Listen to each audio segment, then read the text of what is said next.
할렐루야, 할렐루야. 주님의 이름으로 환영합니다. 이 시간 우리 마음과 뜻과 정성을 다해서 영과 진리로 아버지 하나님께 예배드리겠습니다. 기도하겠습니다.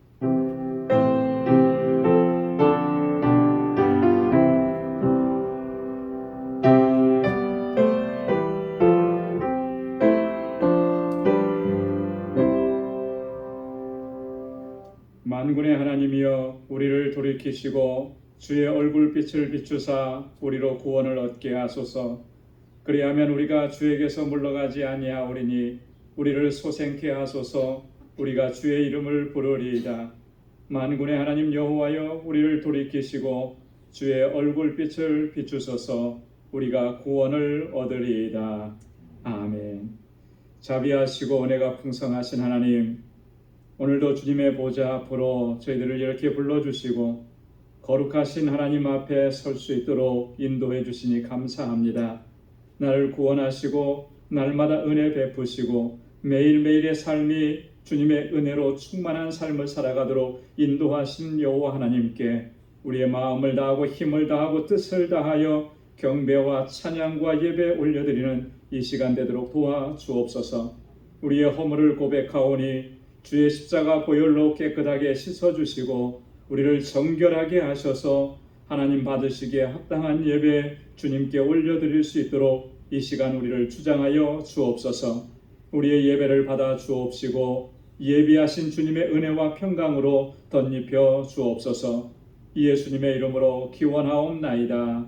아멘. 전능하사 천지를 만드신 하나님 아버지를 내가 믿사오며 그 외아들 우리 주 예수 그리스도를 믿사오니 이는 성령으로 잉태하사 동정녀 마리아에게 나시고 본디오 빌라도에게 고난을 받으사 십자가에 못 박혀 죽으시고 장사한 지 사흘 만에 죽은 자 가운데서 다시 살아나시며 하늘에 오르사 전능하신 하나님 우편에 앉아 계시다가 저리로서 산 자와 죽은 자를 심판하러 오시리라. 성령을 믿사오며 거룩한 공회와 성도가 서로 교통하는 것과 죄를 사하여 주시는 것과 몸이 다시 사는 것과 영원히 사는 것을 믿사옵나이다. 아멘. 찬양으로 하나님께 영광 돌리겠습니다. 예수로 나의 구주 삼고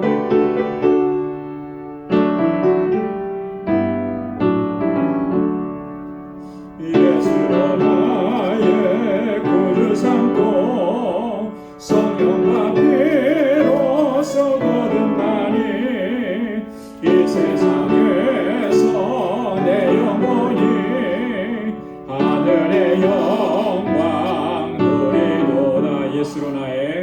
예수로 나의 구주 삼고 성령과 피로서 거듭나니 이 세상에서 내 영혼이 하늘의 영광 누리도다.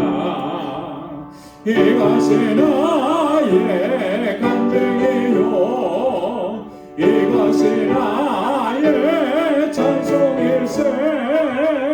나 사는 동안 끊임없이 구주를 찬송하리로다. 온전히 주께 맡긴 내 영 사랑의 음성을 듣는 중에 천사를 왕래하는 것과 하늘의 영광 보리로다. 이것이 나의 간증이요 이것이 나의 찬송일세. 나 사는 동안 끊임없이 구주를 찬송하리로다. 주 안에 기쁨 누림으로 마음의 풍랑이 잠잠하니 세상과 나는 강도 없고 구속한 죄만 보이도다. 이것이 나의 간증이요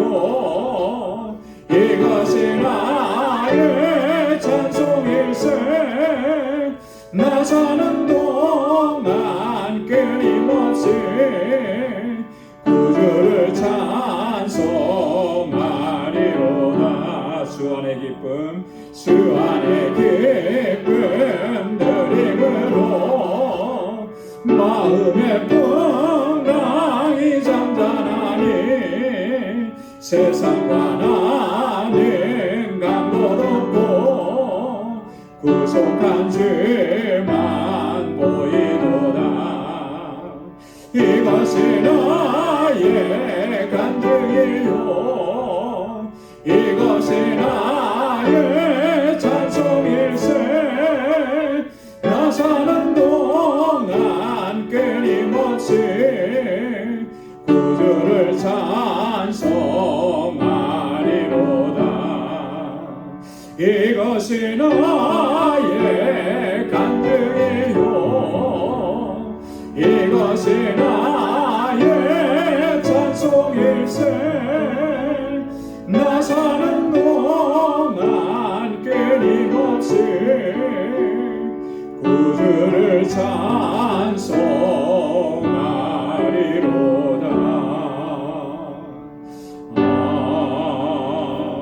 아멘. 아멘. 선한 목자 되시니 박수 치면서 함께 찬양하겠습니다. 선한 목자 되신 우리 주 항상 인도하시고 방초동산 좋은 곳에서 우리 먹여주소서.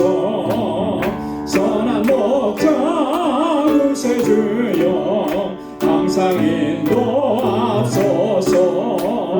선한 목자 구세주여 항상 인도하소서. 양의 문이 되신 예수여 우리 영접하시고 길을 잃은 양의 무리를 항상 인도하소서.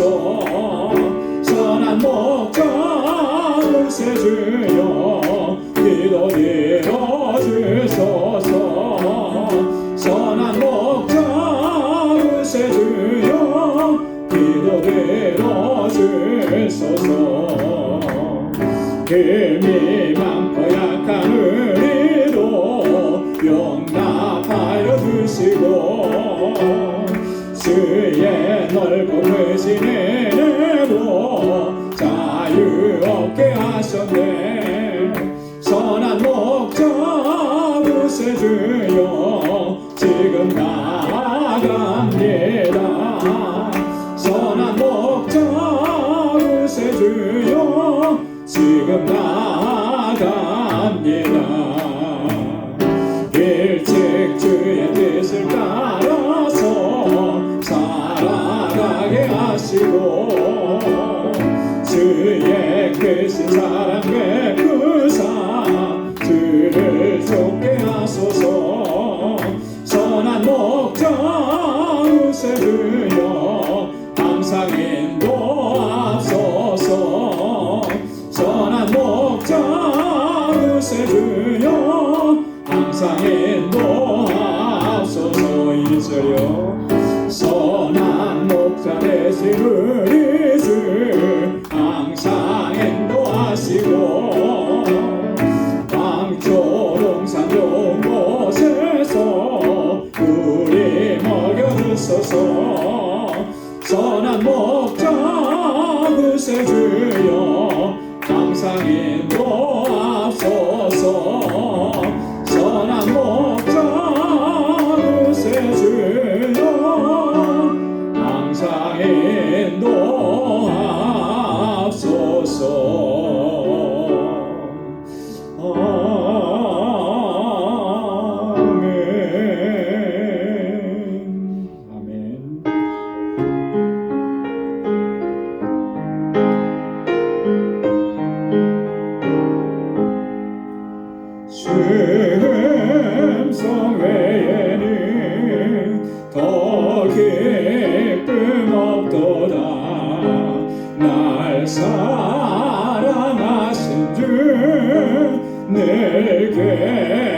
주시옵소서. 기쁘고 기쁘도다 항상 기쁘도다 나 주께 왔사오니 복 주옵소서. 나 주께 왔으니 복 주시옵소서. 주 함께 계시면 큰 시험이 기네. 기쁘고 기쁘도다 항상 기쁘도다 나 주께 왔사오니 복 주옵소서. 주 떠나가시면 내 생명 어때네. 즐겁고 슬플 때 늘 계시옵소서. 기쁘고 기쁘도다 항상 기쁘도다 나 주께 왔사오니 복 주옵소서. 그 귀한 언약을 이루어 주시고 주 명령 따를 때 늘 계시옵소서. 기쁘고 기쁘도다 항상 기쁘도다 나 주께 왔사오니 복 주옵소서. 그 귀한 언약을 그 귀한 언약을 이루어 주시고 주 명령 따를 때 늘 계시옵소서. 기쁘고 기쁘도다 항상 기쁘도다 나 주께 왔사오니 복 주옵소서.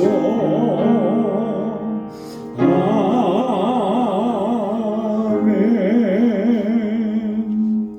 우리 이 시간 다 같이 통성으로 함께 기도하겠습니다. 먼저 교회를 위해서 또 교회에 주신 사명을 잘 감당하는 우리 모두가 되도록 하나님께서 세워주신 주의 종들과 우리 리더들을 위해서 함께 기도해 주시고, 우리 유스그룹과 수일학교와 EM 또 우리 모든 교사들과 사역자들 위해서 또 우리 목회자 청빙하고 있습니다. 귀한 좀 보내달라고 함께 기도해 주시고, 우리 교우들을 위해서, 특별히 환우들을 위해서, 또 경제적으로 어려움을 당한 이들을 위해서, 우리 자녀들을 위해서, 또 선교를 위해서, 알라메다 방주교회 또 사역자들과 정득서 선교사님 또 건축을 위해서 오늘 이 시간 주님 앞에 가지고 나온 우리 간절한 기도의 제목, 이 시간 다 같이 통성으로 함께 기도하겠습니다. 거룩하신 아버지 하나님, 참 감사합니다. 지난 3일 동안도 하나님 불꽃 같은 눈동자로 저희들을 지키시고 보호해 주셨다가 오늘 이렇게 하나님 우리 방주의 식구들 한자리에 모여서 마음을 같이해서 하나님을 경배하고 찬양하고 예배케 하시니 감사합니다. 연약하여서 아버지 낙심하고 주저앉고 실패하고 절망했을 때 하나님 저희들을 다시금 일으켜 주시고 산소망 가운데 거하도록 우리를 붙들어 주심을 감사합니다. 나를 구원하시고 날마다 은혜 베풀어 주시는 여호와 하나님, 주님을 기쁨으로 감격 가운데 찬양하고 주님을 온전한 마음으로 예배하는 저희들 되게 하여 주옵소서. 성령께서 우리 마음과 생각을 온전히 주장하시고 사로잡아 주시고 아버지 하나님 영광 가운데 임재하셔서 우리의 예배를 받아주시고 한량없는 은혜를 더하여 주옵소서. 아버지께서 세워주신 우리 방주재단 하나님 든든하게 세워주시고 아버지 하나님 믿음의 반석 위에 견고하게 세워주시며 이 세대 가운데 굳건하게 서서 이 세상을 향하여서 진리의 빛을 비추고 생명의 복음을 전하는 실천하고 많은 영혼들을 주님께로 돌아오게 하는 이 귀한 사명을 잘 감당하는 믿음의 공동체들을 도와주옵소서. 아버지께서 세워주신 귀한 종들 한 사람 한 사람 아버지 능력의 장중에 붙들어 주시고 성령의 충만함을 더하여 주옵소서. 굳건한 믿음을 더하여 주시고 아버지 하나님 맡은 자들에게 구할 것은 충성이라고 하셨사오니 주님 아버지의 기쁨과 감격 속에서 하나님 주님 앞에 언제나 충성하고 헌신한 그 귀한 섬김을 통하여서 하나님 이 공동체가 아름답게 세워져 가도록 도와주시고 하나님의 뜻하신 일들을 온전히 감당케 하여 주옵소서. 각 기관들마다 은혜 베풀어 주옵소서. 날마다 부흥의 역사를 허락하여 주옵소서. 아버지 성령으로 충만한 주의 백성들 삼아 주옵소서. 아버지 하나님 특별히 우리 이곳에서 자라는 어린 심령들과 학생들 청년들 아버지 청장년들 붙잡아 주시고 저들이 정말 하나님께서 귀하게 쓰시는 일꾼들이 다 되게 하여 주옵소서. 아버지 하나님 특별히 저들을 위해서 수고하고 애쓰는 우리 모든 교사들에게 지혜와 능력과 권능으로 함께 하시고 크신 은혜를 붙들어 주시며 귀한 종을 속히 보내어 주옵소서. 우리 사랑하는 지체들 가운데 하나님 여러 가지 곤고한 상황 가운데서 주님 앞에 부르짖는 귀한 주의 백성들을 기억하여 주시고 저들을 감찰하여 주옵시고 주의 아버지 하나님 근총을 베풀어 주셔서 저들의 아버지 모든 곤고한 상황들을 이겨낼 수 있도록 도와주시고 광야와 같이 척박한 삶 속에서도 날마다 소망의 주님을 바라보고 믿음으로 달려가는 주의 종들이 되게 하여 주옵소서.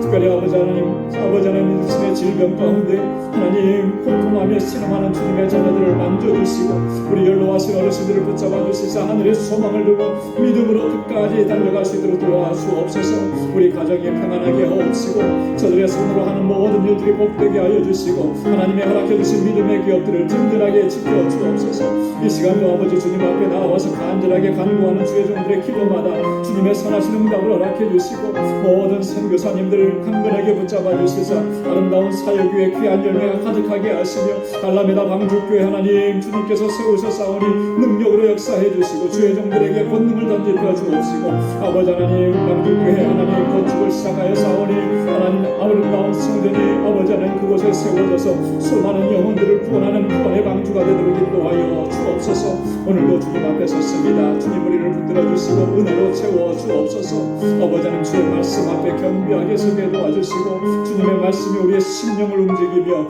우리의 삶을 변화시키는 놀라운 역사가 있도록 주님 주장하시고 인도하여 주옵소서. 말씀에 은혜를 더하여 주옵소서. 감사합니다. 모든 영광 주님 앞에 올립니다.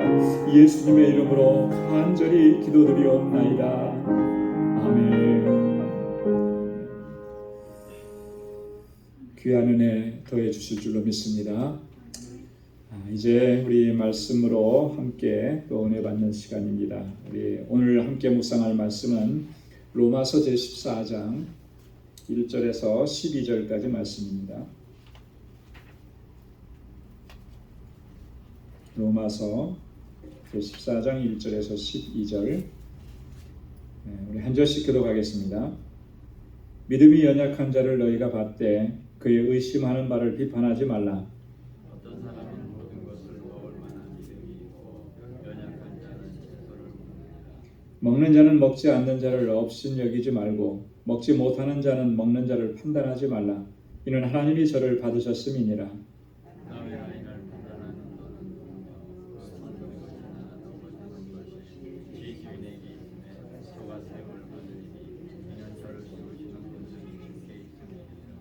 혹은 이날을 저날보다 낮게 여기고 혹은 모든 날을 같게 여기나니 각각 자기 마음에 확정할지니라. 나를 중히 여기는 자도 주를 위하여 중히 여기고 목만 자도 주를 위하여 먹으니 이는 하나님께 감사하며 먹지 않는 자도 주를 위하여 먹지 아니하며 하나님께 감사합니다. 우리 중에 누구든지 자기를 위하여 사는 자가 없고 자기를 위하여 죽는 자도 없도다. 우리가 살아도 주를 위하여 살고 죽어도 주를 위하여 죽나니 그러므로 사나 죽으나 우리가 주의 것이로다. 이를 위하여 그리스도께서 죽었다가 다시 살으셨으니 곧 죽은 자와 산 자의 주가 되려 하심이니라. 내가 어찌하여 내 문제를 판단하느냐 어찌하여 내 문제를 시험하느냐 우리가 다 하나님의 시험하였습니다. 기록되었으되 주께서 가라사대 내가 살았노니 모든 무릎이 내게 꿇을 것이요 모든 혀가 하나님께 자백하리라 하였느니라. 영으로 고백하리니 자기를 하나님께 아멘. 할렐루야. 이 로마서 14장 우리가 1절부터 12절까지 말씀을 봉독했습니다. 14장과 15장은 그 로마 교회 안에서 생겨났던 어떤 분쟁, 또 갈등, 이런 것들의 그 원인이 되는 것들을 해결하는 그런 방책을 바울이 제시하는 그런 내용으로 기록되어 있습니다. 그 교회 안의 갈등이라든지 분쟁, 이런 것들이 참 없으면 좋겠는데 그렇지가 못한 것이 현실적인 겁니다. 성경에도 보면은 이 문제 때문에 굉장히 골치 아팠던 교회가 있어요. 어떤 교회가 그랬죠? 이 분쟁으로 인해서, 분파로 인해서 굉장히 어려움을 겪었던 교회, 고린도 교회가 그랬죠. 그죠? 고린도전서 1장에 보면은 참 바울이 고린도 교회에 대해서 할 말이 참 많았을 텐데 가장 첫 번째로 얘기하는 게 뭐냐면 너희 가운데 분쟁이 있다는 소식을 듣고 내가 너무 마음이 아프다는 거예요. 그러면서 이 문제를 굉장히 그 첫 번째로 다룹니다.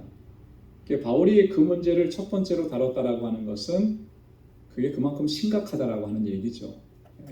다른 뭐 신학적인 문제도 심각하고 또 이단의 문제도 심각하고 다 심각한데 정말 교회에 대해서 정말 심각한 건 뭐냐면 이런 그 교회 안에 분쟁과 갈등이 있어서 어려움을 겪는 거. 이거는 사실 이 공동체를 정말 무너뜨릴 수 있는 심각한 거라는 거죠. 그래서 바울이 고린도 교회에서도 제일 먼저 그 문제를 다뤘어요.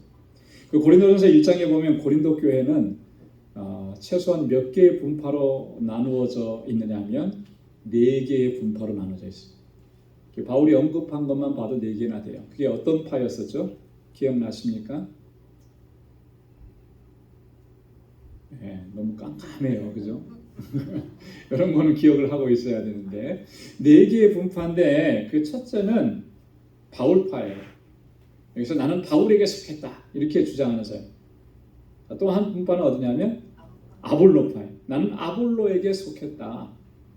또 한 파는 어떤 파일까요? 게바파예요. 게바가 누구죠? 베드로잖아요. 그죠? 나는 그래도 예수님의 수제자인 베드로에게 속했다. 수제자가 최고지. 자, 그리고 마지막에는 누구에게 속했다 그래요? 그리스도에게 속했다. 우리는 뭐니 해도 주님의 교회 아니냐. 뭐 이렇게 해갖고 4개의 분파가 아주 서로 간에 갈등을 일으켰던 거예요. 이 문제가 심각했습니다. 그래서 고린도전서 1장 10절에 보면 바울이 그렇게 권고합니다. 형제들아, 내가 우리 주 예수 그리스도의 이름으로 너희를 권하노니 다 같은 말을 하고 너희 가운데 분쟁이 없이 같은 마음과 같은 뜻으로 온전히 어떻게 하라고요? 온전히 합하라. 온전히 합하라. 한 마음이 되어라. 주님 안에서 마음을 같이 하고 뜻을 같이 해라. 내가 너희를 권한다. 강력하게 권고한다. 이렇게 얘기합니다. 로마 교회도 이 고린도 교회 못지않게 분쟁이 있었던 것을 오늘 14장 본문의 말씀을 통해서 우리가 확인할 수가 있습니다. 이 로마 교회 안에는 어떤 계층 간에 이렇게 분쟁이 있었는가 하면 오늘 본문에 보니까 믿음이 좋다고 하는 사람과 연약한 사람, 이런 사이에 갈등이 있었던 거예요. 여러분, 이런 구도는 어느 교회나 다 있잖아요. 그리고 또 실제로 이런 것들이 갈등의 요소가 되는 경우들도 교회 안에서 종종 발생해요. 어떻게 보면 고린도 교회나 로마 교회 안에 있었던 그런 문제들은 오늘 우리의 문제라고 우리가 이렇게 인식하는 것이 바른 인식일 것입니다. 그래야만 그것을 해결해 갈 수 있는 방법을 성경 안에서, 말씀 안에서 찾게 되는 거죠. 이 로마 교회는 이 유대인 출신 그리스도인들이 있었고요. 또 이방인 출신의 성도들이 있었습니다. 크게 이렇게 두 그룹이 있었는데 이 두 그룹 간의 갈등이 오늘 본문에 보니까 꽤나 심각했던 것 같아요. 그래서 오늘 바울이 그렇게 권고하고 있지 않습니까? 1절과 3절에 보면 너는 비판하지 말라, 업신여기지 말라, 판단하지 말라. 서로가 서로를 대적하는 거예요. 서로 비판하고 정죄하고 업신여기고 판단을. 여러분, 사람의 마음이요, 누군가에게 비판을 받고 정죄를 받고 업신여김을 받으면 여러분, 그 마음이 어떻겠습니까? 그 공동체에 있고 싶겠어요? 그런 마음이 사라지게 되죠. 그죠? 내가 왜 이런 대접을 받아야 되나? 그래서 결국에는 그 공동체를 떠날 수밖에 없게 되는 거예요. 여러분, 그렇게 되면 이 공동체가 와해되는 것은 순식간이에요. 그렇기 때문에 바울이 이 문제를 아주 심각하게 다루는 것입니다. 그래서 또 10절 말씀에도 보면 어찌하여 내 형제를 판단하느뇨? 어찌하여 내 형제를 업신여기느뇨? 여러분, 이거는 글로 써 있으니까 우리에게 정말 이렇게 아주 심각하게 다가오지 않죠. 이걸 말로 표현했다고 하면 굉장히 바울이 지금 격앙되어서 이런 말을 했을 겁니다. 왜냐하면 그만큼 심각한 문제이기 때문에. 자, 이런 문제들을 바울이 지금 어떻게 풀어가고 있는지, 또 이 문제를 얼마나 심각하게 보고 있는지 오늘 본문을 통해서 함께 좀 살펴보려고 합니다.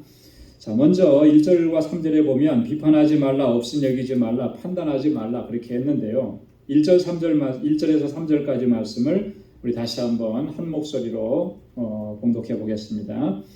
믿음이 연약한 자를 너희가 봤되 그의 의심하는 바를 비판하지 말라. 어떤 사람은 모든 것을 먹을 만한 믿음이 있고 연약한 자는 채소를 먹느니라. 먹는 자는 먹지 않는 자를 업신여기지 말고 먹지 못하는 자는 먹는 자를 판단하지 말라. 이는 하나님이 저를 받으셨음이니라. 아멘. 자, 1절에 보면 바울이 그렇게 얘기합니다. 믿음이 연약한 자를 너희는 받으라는 거예요. 용납하라는 것이죠. 받아들여. 이해하라는 것입니다. 여기서 말하는 믿음이 연약하다라고 하는 이 말은 다른 말로 표현하면 이런 거예요.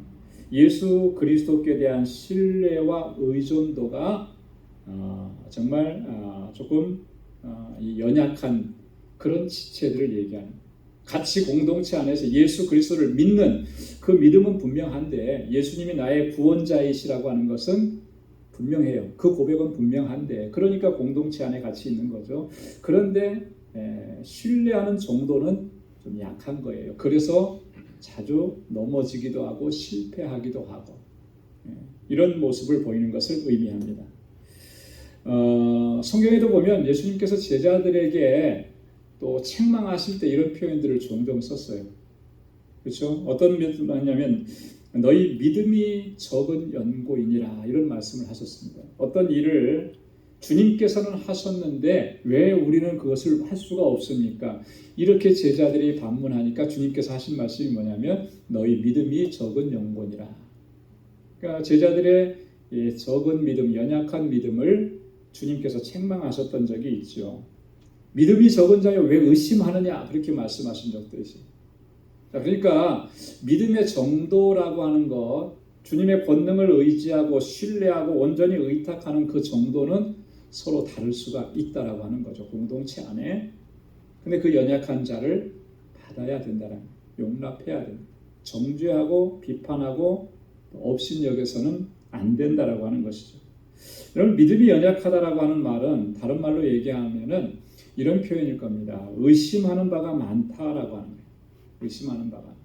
그렇죠? 여러분 신앙생활 처음 신앙생활 했을 때 여러분 어땠습니까? 다 믿어지던가요? 뭐라고 끄떡끄떡 표현을 좀 해보시고. 다 믿어지지 않죠, 그죠? 어떤 거는 믿어지고 어떤 거는 잘 안 믿어지고 갸우뚱하고. 근데 신앙생활을 또 깊이 오래도록 하다 보니까 전에는 안 믿어졌던 것들이 분명해지고 확실해지는 거예요. 믿음이 그만큼 성장해 나가는 거죠. 그 믿음이 적다라고 하는 것, 믿음이 연약하다라고 하는 것은 그런 의미죠. 의심하는 바가 많다라고 하는 거예요. 그래서 생각이 자꾸 바뀌는 거죠. 분명한 판단을 내리지 못하는 그런 상태에 있는 거죠. 아직 연약하기 때문에. 그런데 이러한 지체들을 너희는 받아들이라는 거예요. 이해하라는 것입니다. 여러분, 받아들이라고 하는 말은 다른 말로 표현하면 이런 표현입니다. 너희는 너희 가운데에서 지체의식을 가져라.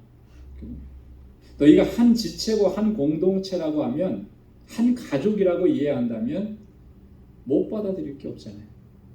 여러분, 여러분들의 가정 안에 좀 부족한 자녀가 있고 또 그런 자녀들이 있으면은 여러분 어떻습니까? 부족하니까 내칩니까? 그럴 수 없는 거잖아요. 부족하기 때문에 나의 아픈 손가락이 되는 것이고 더 많은 사랑과 관심이 가는 거죠.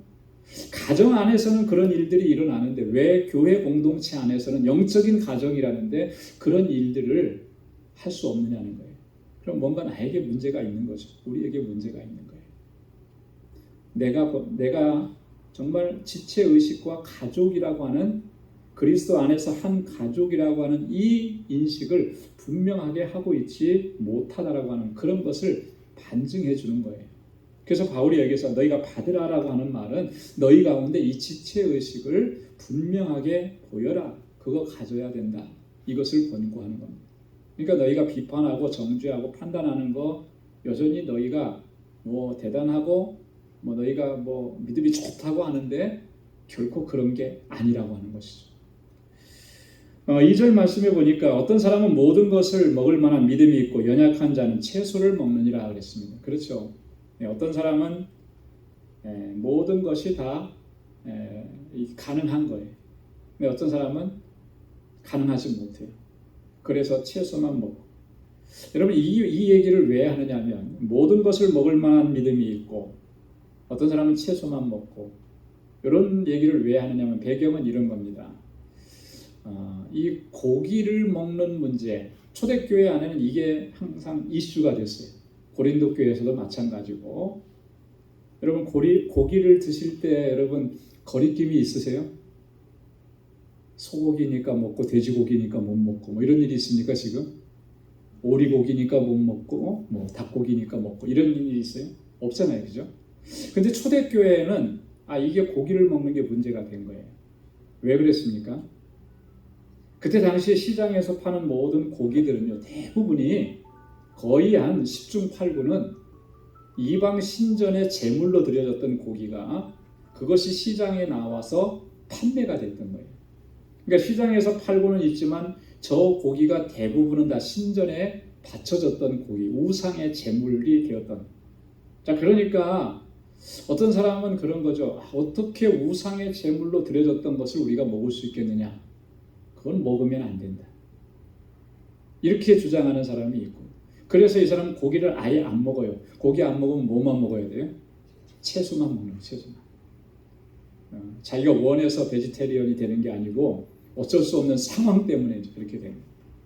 자, 그런데 어떤 사람은 그게 무슨 문제냐? 그건 고기일 뿐이지. 자, 이렇게 얘기하는 사람은 아마도 주님께서 말씀하셨던 그 말씀을 기억하고 그렇게 이야기했는지도 모르겠어요. 여러분 주님께서 뭐라고 말씀하셨냐면 한 번은 바리새인들과 서기관들이 제자들을 비난하면서 예수님을 공격했던 적이 있었어요. 뭐냐면 음식 먹는 문제. 손을 씻지 않고 그냥 음식을 먹어서 장로들의 전통을 어겼다라고 하는 거죠. 자, 그때 주님께서 뭐라고 말씀하셨냐면 사람의 입으로 들어가는 것이 사람을 더럽게 하는 것이 아니다. 무엇을 먹든지 그것이 그 사람을 더럽게 하는 게 아니고 뭐가 더럽게 하는 거예요? 그 입에서 나오는 것, 그 마음에서 나오는 것, 온갖 탐욕과 더러운 말과 악한 생각들, 그것이 그 사람을 더럽게 하는 것이다. 이렇게 아주 질타하셨던 적이 있는데 아마도 그것을 염두에 두고 그렇게 했을지도 모릅니다. 무슨 고기를 먹든지 그것이 나를 더럽게 할 수는 없다. 여러분 이런 믿음을 가지고 있다라고 하는 것은 어떻게 보면 대단한 거예요, 그죠? 네. 음식에 구애받지를 않고 그것에 매이지 않는 거죠.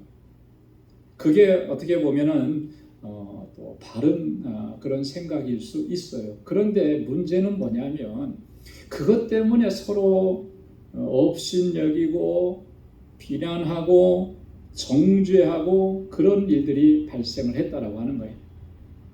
고기를 먹는 사람들은 그러는 거예요. 못 먹는 사람, 안 먹는 사람들을 향해서 야, 너희 그렇게 믿음이 적으냐? 이거 아무것도 아니야.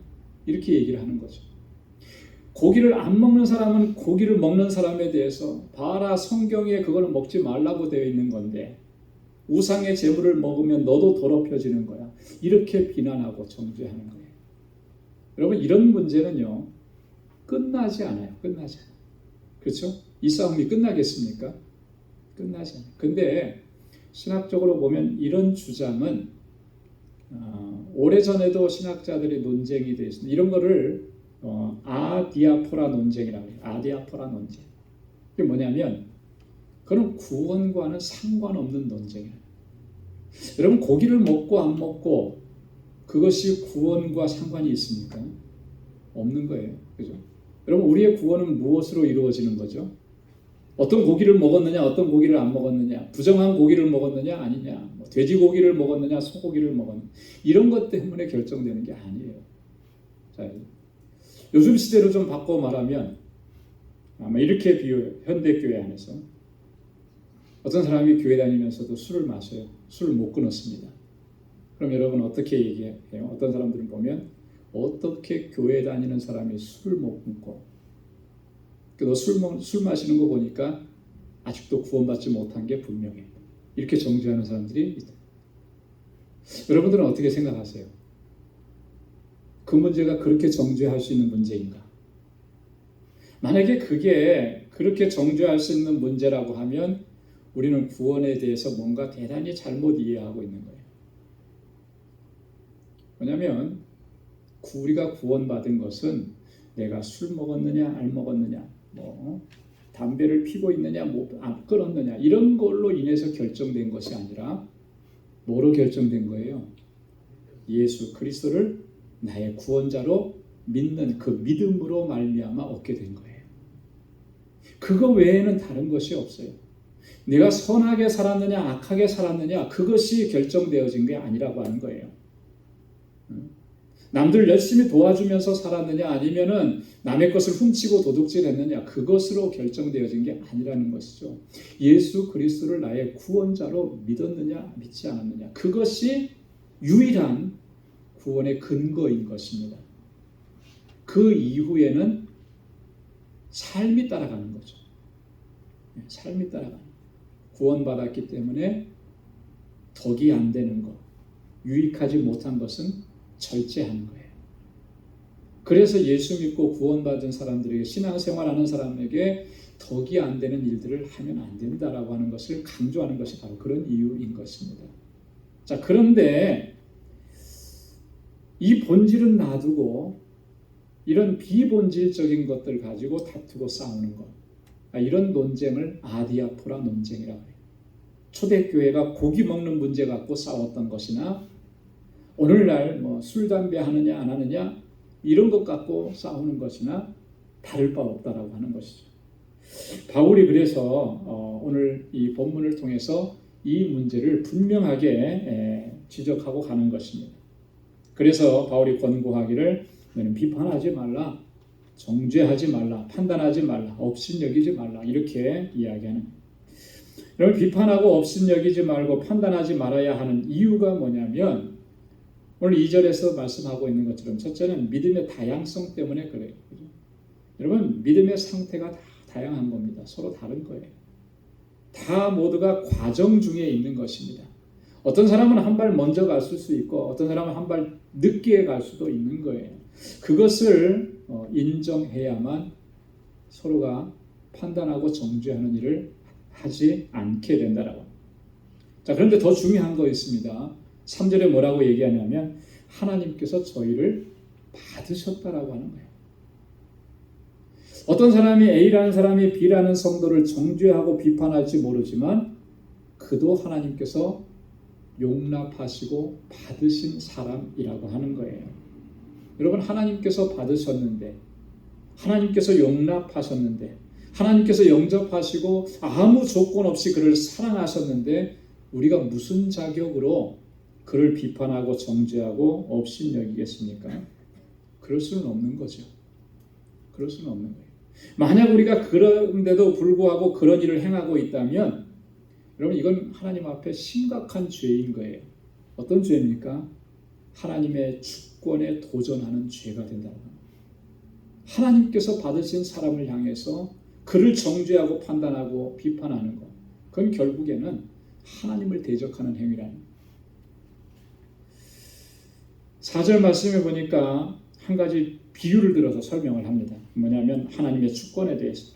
여러분, 하인에 관해서 얘기하는데, 하인에 관한 모든 그 권한이 누구에게 있는 거예요? 주인에게 있다라고 하는 거예요. 주인에게 있다. 남의 하인을 내가 판단할 수 없는 것처럼 우리 모든 그리스도인들에 대한 주권 하나님에게 있기 때문에 다른 사람을 판단하는 권한이 없다라고 하는 것입니다. 그래서 4절에서 그렇게 얘기하죠. 그 섰는 것이나 넘어지는 것이 제 주인에게 있음에, 섰는 것, 넘어지는 것, 이거는요, 이 섰다라고 하는 의미는 그를 취하여 내 하인으로 삼았다라고 하는 그런 의미고, 넘어진다라고 하는 것은 하인을 내어 쫓는다는.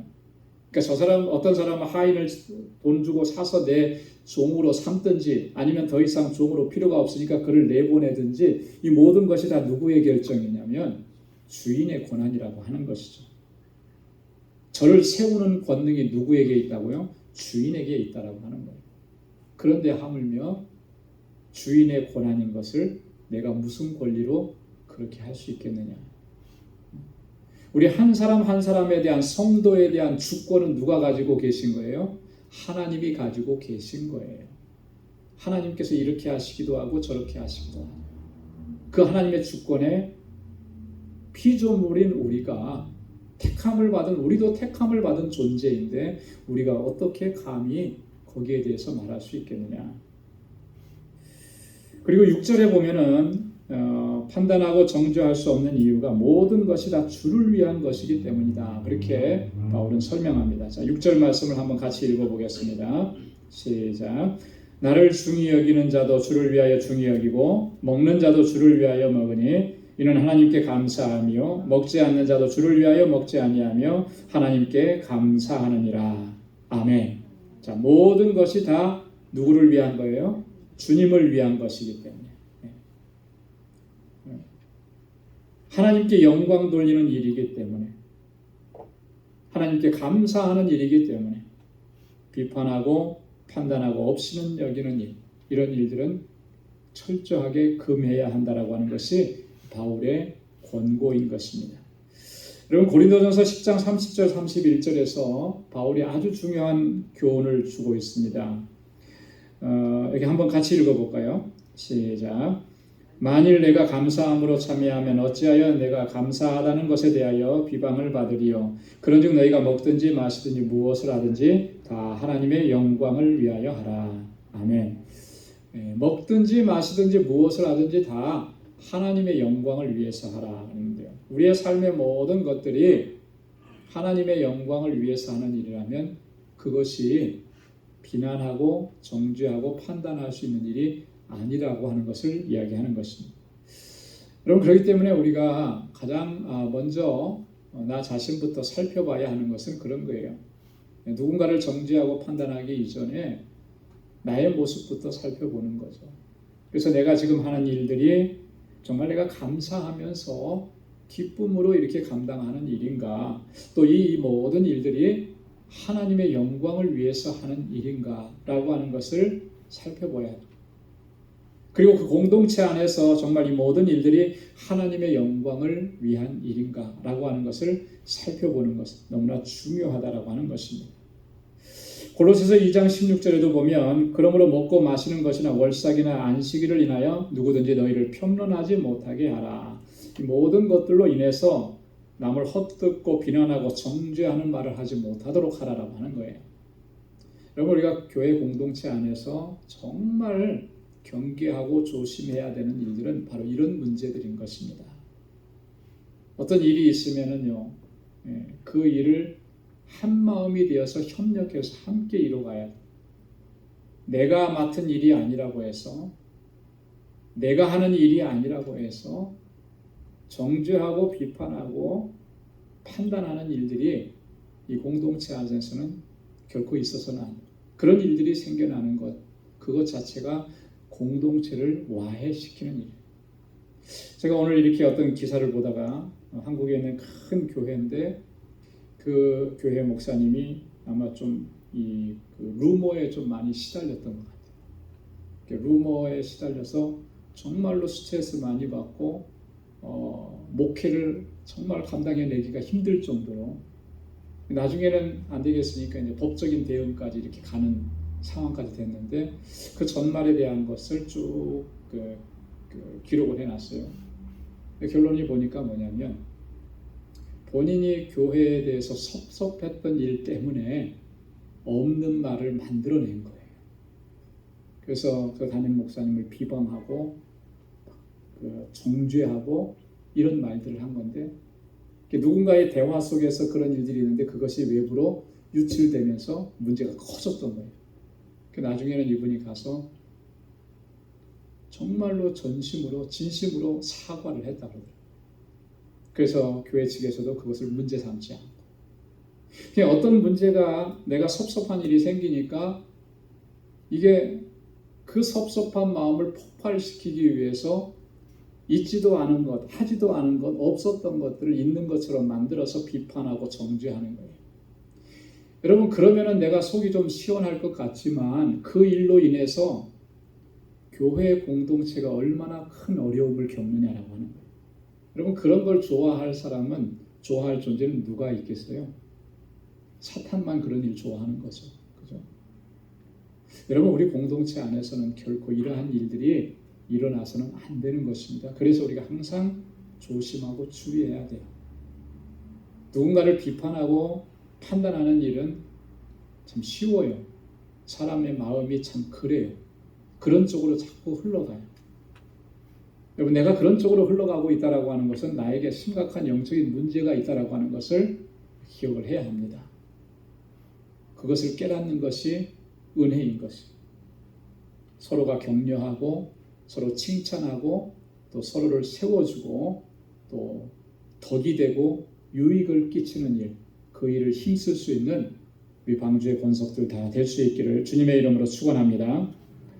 자, 그 다음에 7절부터 9절까지 진정한 그리스도인의 삶에 대해서 바울이 이야기하는데, 자, 7절 말씀에 보면 우리 중에 누구든지 자기를 위하여 사는 자가 없고 자기를 위하여 죽는 자도 없도다.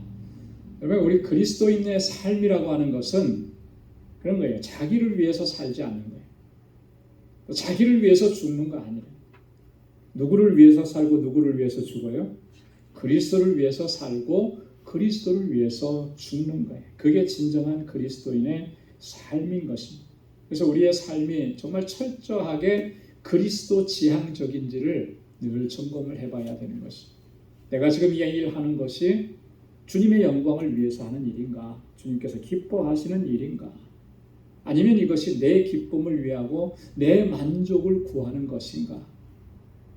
여러분 이거 구분해내지 못하고 이거 바로 세워가지 못하면 아무리 우리가 열심을 내고 뭐 대단한 일을 해도 여러분 그거 다 허물어, 다 아무것도 아닌 거예요. 그것을 공적이라고 공로라고 우리가 주장할지 모르지만요.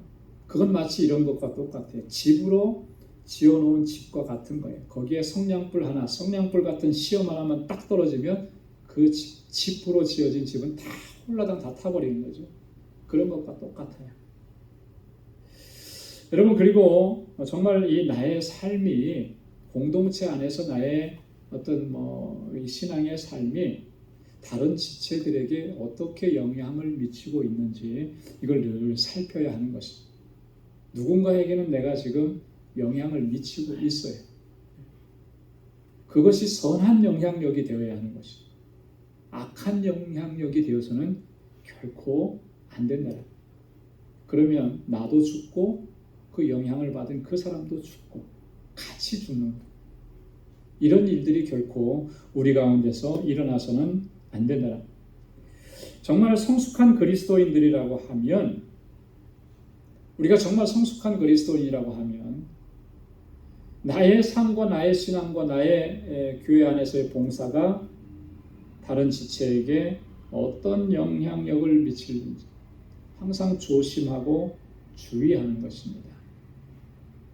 여러분 바울이 고린도전서 10장 23절에서 이렇게 권고했는데 이것은 꼭 우리가 기억을 해야 합니다. 그게 뭐냐면 모든 것이 가하나 모든 것이 유익한 것이 아니요 모든 것이 가하나 모든 것이 덕을 세우는 것이 아니니라 라고 하는 권고예요.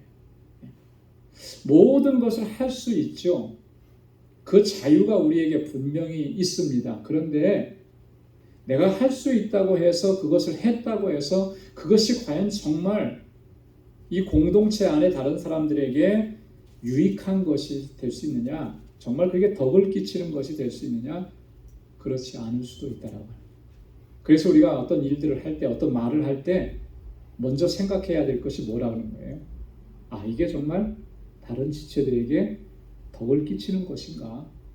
이 말을 하는 것이 정말 저에게 유익한 일인가? 라고 하는 것을 먼저 생각을 해야 돼요. 그래서 그걸 놓고 기도해야 하는 거죠. 아무리 내가 하고 싶은 말이 있어도 그걸 먼저 생각하고 기도해야 돼요. 확신을 주실 때까지. 아, 이게 덕이 되고 이게 유익된다라고 하는 것은 그런 확신을 주실 때까지. 성령께서 주시는 생각이라면 그건 분명한 거 아니겠어요? 우리가 기도하지 않고 성령께서 주시는 생각을 어떻게 알 수 있겠습니까? 기도해야 하는 거예요. 어떤 일을 할 때도 마찬가지예요. 무조건 일을 하는 것이 아니고 이 일이 이렇게 하는 것이 정말 유익을 끼치는가, 덕이 되는가. 삼사일언이라 그랬잖아요. 그죠? 옛날 성인들은 3번 생각하고 1번 말하라. 말하는 것이 쉬운 게 아니죠. 우리가 신앙생활 하면서 어떤 일을 하는 것도 여러분 쉬운 게 아닌 거예요. 많이 생각하고 많이 기도하고 그 생각은 내 중심의 생각이 아니라 그리스도 중심의 생각입니다. 하나님께 영광이 되고 주님께 영광이 되는가? 아니면 다른 지체들에게 유익이 되고 덕을 끼치는 것인가? 여러분 그렇게 우리가 한다면 우리 공동체 안에서는 갈등이 있어도 그거 금방 치유하고 회복되어지는 것입니다. 그래서 우리 방주 공동체는 정말 이런 갈등으로 인해서 고민하고 아파하고 괴로워하는 일이 없고 모두가 한 마음과 한 뜻이 되어서 주님의 영광을 위해서 귀하게 쓰임받는 우리 모든 지체가 될 수 있기를 소망합니다. 8절과 9절 말씀에 보니까 우리 그리스도인들은 살아도 누구를 위해서? 주를 위해서 살고 죽어도 누구를 위해서? 주를 위해서 죽는 것이다. 왜 그러냐 하면 고린도전서 6장 19절 20절에서 바울이 그렇게 얘기했습니다. 너희는 너희 것이 아니라 값으로 산 것이 되었다. 우리가 정말 내가 이 육체가 내 것이라고 생각한다면 이건 대단히 잘못된 거죠. 그죠? 영적인 의미는 주님께서 나를 사신 거예요. 값을 주고. 어떤 값을 주고 사셨다 그랬습니까? 핏값으로. 주님의 핏값으로. 주님의 목숨값으로 우리를 사셔서 우리가 어떤 존재가 되었어요? 내가 소유자가 된 것이 아니고 하나님이, 주님이 나의 소유자가 된 거예요. 주님께 속한 거예요.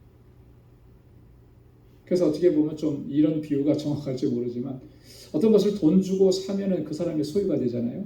옛날에는 노예도 돈 주고 사서 그 노예는 누구에게 속한 거예요? 돈 주고 산 주인에게 속한 거죠. 마치 우리가 그런 존재인 거예요. 네. 나를 주장할 수가 없죠. 나의 주인은 누구예요? 예수 그리스도 우리 주님. 그렇기 때문에 우리의 삶은 뭡니까?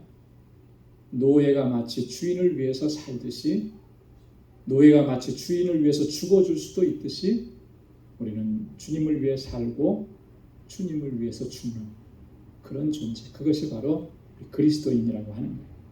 이 일을 위해서 구절해 보니까 그리스도께서 죽었다가 다시 살아나셨다라. 우리로 하여금 이런 삶을 살아갈 수 있게 하시기 위해서 주님이 죽어주셨고 주님이 다시 살아나셨다라고. 할렐루야. 우리가 꼭 이 사실을 기억해야 할 줄로 믿습니다. 자, 그 다음에 마지막으로 10절에서 11절은 바울의 경고입니다. 여러분 이 경고는 우리가 정말 이 귀담아 듣고 가슴에 새겨야 합니다. 어떻게 경고합니까? 10절 말씀 함께 읽겠습니다. 내가 어찌하여 내 형제를 판단하느뇨? 어찌하여 내 형제를 업신여기느뇨? 우리가 다 하나님의 심판대 앞에 서리라. 아멘. 얼마나 두렵고 떨리는 말씀입니까? 지금 판단하고 형제를 업신 여긴다. 지금은 그렇게 하면서 자기 만족을 누릴 수 있을지 모르지만 결론적으로 우리가 서야 되는 자리는 어디예요? 하나님의 심판대 앞에 서게 된다라고 합니다. 여러분, 그 하나님의 심판대 앞에 서는 것이 얼마나 두렵고 떨리는 일인지를 우리가 기억한다면 감히 형제를 비판하고 판단하고 업신을 여기는 일, 그런 일을 할 수가 없을 거예요. 그런데 바울이 로마서를 시작하면서 우리가 한번 바울이 먼저 경고를 했던 적이 있습니다. 로마서 2장에 보면 남을 판단하지 말아야 하는 이유를 분명하게 얘기했어요. 여러분 기억하시죠? 로마서 2장 1절에 보면 남을 판단하지 마라. 왜? 남을 판단하는 자가 같은 일을 행하고 있다. 여러분 우리는 모를 수 있어요. 그죠? 누군가에 대해서 어떤 일에 대해서 막 정죄하고 비판하고 판단합니다. 그런데 정작 보니까 내가 그 일을 하고 있는 거예요. 나도 똑같이. 바울은 여기서 유대인들을 향해서 유대인들의 죄를 지적하면서 이 얘기를 한 거죠. 유대인들이 얼마나 거룩한 척하고 율법을 가졌다 그래요. 이방인들을 정죄하고 그랬는데 결국 자기들도 똑같이 그 일을 하고 있는 거예요. 근데 유대인들만 그러냐면 아니요. 모든 사람들이 다 그래요. 내가 누군가를 정죄하죠. 근데 나는 그 일을 안 하고 있다고 자신할 수 있는 사람이 누가 있겠습니까? 없어요. 그걸 알면 누구를 판단할 수가 없죠. 또 바울이 판단하지 말아야 되는 그 이유를 이렇게 얘기했습니다. 로마서 2장 2절에 보면 하나님의 판단이 진리대로 된다. 하나님의 판단은 정확하다라고 합니다. 하나님의 판단은 말씀대로 된다라고 하는, 하나님 말씀하신 대로 그 하나님의 말씀 앞에, 그 말씀의 기준 앞에 당당하게 설 수 있는 사람이 과연 누가 있겠습니까? 없는 거예요.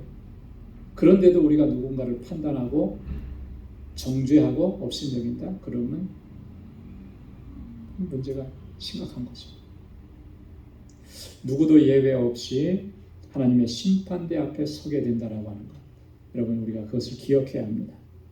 여러분 하나님의 심판대 앞에 서서 어떤 일이 벌어지겠습니까? 11절 12절 함께 읽겠습니다.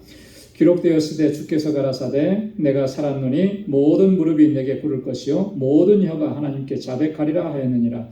이러므로 우리 각인이 자기 일을 하나님께 짓고 하리라. 모든 무릎이 하나님 앞에 꿇고 모든 입이 모든 혀가 다 자백한다. 이사야서 45장 23절 말씀을 인용한 것인데요. 모든 인생들이 자신의 죄를 자백하면서 하나님의 공의로운 심판을 받게 될 것이다. 자백하면서 하나도 빠짐없이 우리 각인이 자기의 일을 하나님께 짓고 하리라. 여러분 이 말씀이 굉장히 중요한 거예요. 여기에는 한 사람의 예외도 없는 겁니다. 너는 뭐 목사로 살았으니까 패스 이런 게 없는 거예요. 다 하나님 앞에서 자기가 한 일을 짓고 하게 되어 있다. 우리 각인이 그랬습니다. 각인이 각각의 사람들이 이 심판의 보편성 또 심판의 개별성을 얘기하는 것입니다. 심판의 주체는 누구라 그랬습니까? 하나님께 직고하리라 그랬습니다. 하나님의 심판이 주체가 됩니다. 하나님께서. 심판의 내용이 뭐예요? 자기가 행한 일이에요. 자기가 행한 일. 나는 누군가를 판단하고 비판하고 업신여겨서 나는 의롭고 저 사람은 그런 일이 있었으니까 저 사람이 그렇게 판단된 대로 저 사람이 심판을 받는 것이 아니고 내가 행한 일이라고 내가 하는 일. 자기가 행한 일을 자기 입으로 직고하게. 심판의 방식이 뭐예요? 직고한다라고 했는데 직고하는 것은 사실대로 직접 고한다라고 하는 그런 의미입니다. 여러분 이 말씀을 들으면 얼마나 이게 두렵고 떨리는 말씀이에요. 그죠? 모두가 하나님의 심판대 앞에 서는데 한 사람도 예외가 없습니다. 자, 그런데 그 심판대 앞에서 그냥 지나가는 것이 아니고 자기가 행한 일을 하나님 앞에서 직접 고하는 거예요. 이 직고한다라고 하는 말은요. 헬라어 원어에 보면은 이런 거하고 똑같아요.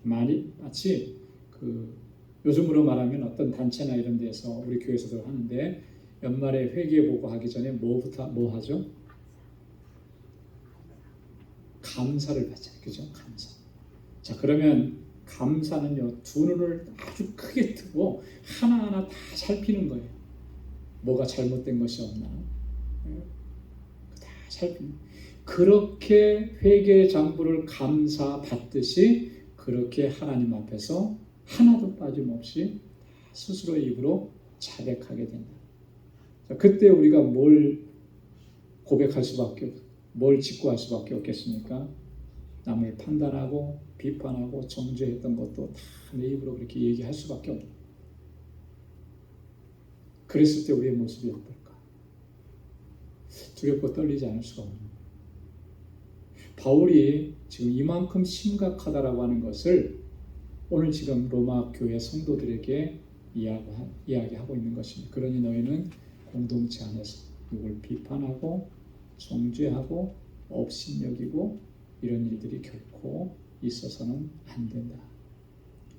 오늘 우리 방주교회 저희들이 이 땅에 사는 동안에 우리가 한 공동체를 이루고 또 믿음 안에서 한 가족이 되어서 주님을 섬기는데 서로에 대한 비판과 업신여김 이런 것이 아니고 서로를 칭찬하고 격려하고 사랑하고 힘이 되어주고 함께 기도하면서 그렇게 하나님의 뜻을 이루어갈 수 있는 우리 모두가 될 수 있기를 주님의 이름으로 축원합니다.